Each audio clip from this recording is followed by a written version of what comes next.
Hey everybody, and welcome back to the channel. On today's episode, we're going to be unboxing the Rode Video Go Mic 2 and putting it up against the Takstar SGC 598. And I'm going to show you why I've switched from the 598 for some of my ambient audio to the Video Go 2 and how I'm going to use it in conjunction with my Rode Wireless Go 2 setup to get me a little bit better audio profile here on the channel. So let's go ahead and unbox it and I'll show you guys how it all works.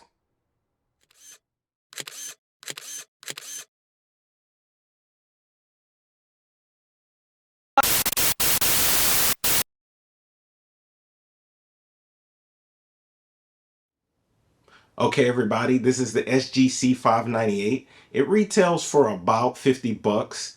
It's a good inexpensive mic for when you first start out. A lot of people probably have purchased this or picked it up.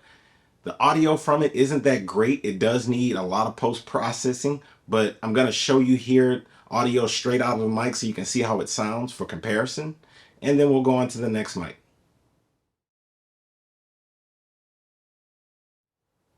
Okay, everybody, this is the Rode Video Go Mic 2. It retails for about 100 bucks, depending on where you find it. You can find it some places cheaper, some places more expensive. This mic is really good for its form factor, the fact that it doesn't need batteries, and of course it's made by Rode, so they make quality mics. But what makes it even more impressive is when you hook it up to the computer or the smartphone, you get access to the Rode Central app, which allows you to make adjustments to the audio profile on the fly. And we'll show you that here in a bit.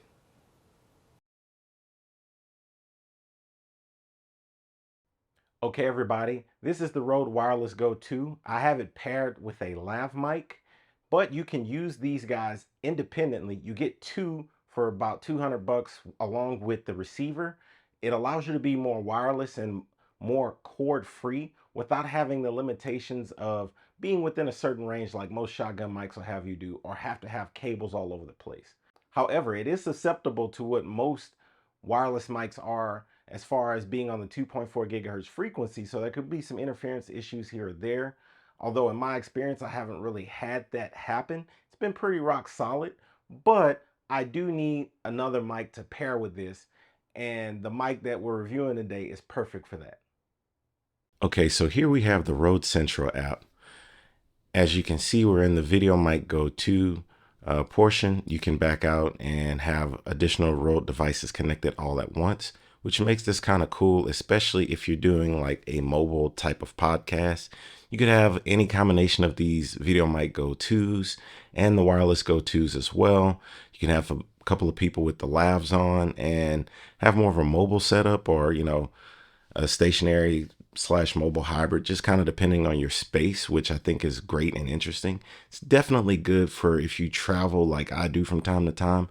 I can pop this VideoMic GO in my bag and use it as like a podcast type of setup for recording, or I can roll over to the wireless GO IIs as well. But I think the VideoMic GO II is going to be a little bit better since it doesn't have a battery and it's just plug and play via the headphone or the USB Type-C connection, which is one of the things I was thrilled about when I picked it up. So I'm going to go ahead and go into the settings here.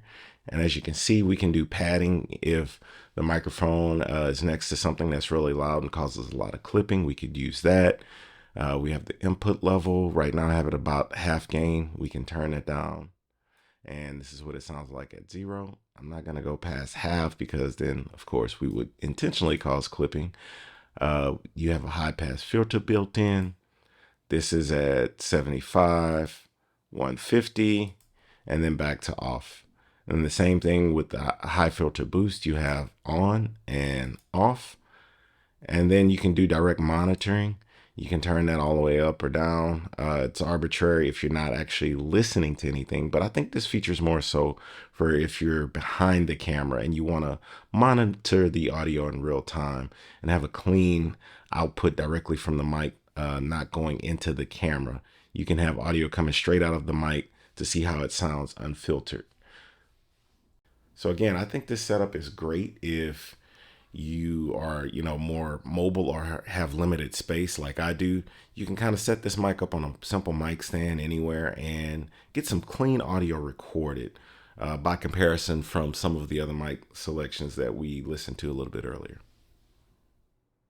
All right, everybody. Thanks for tuning in this week. Hopefully you guys liked the video. If you did, make sure you like and subscribe and hit the bell so you get notifications anytime I post new videos. I'm going to try to keep doing a couple of rapid fire videos in the next couple of weeks just to keep you guys engaged with some of the things I have going on here on the channel. A couple of improvements I'm going to be making in the background, and I still owe you guys some 3D printing videos. So stay tuned for that, and I'll see you guys on the next one. Later.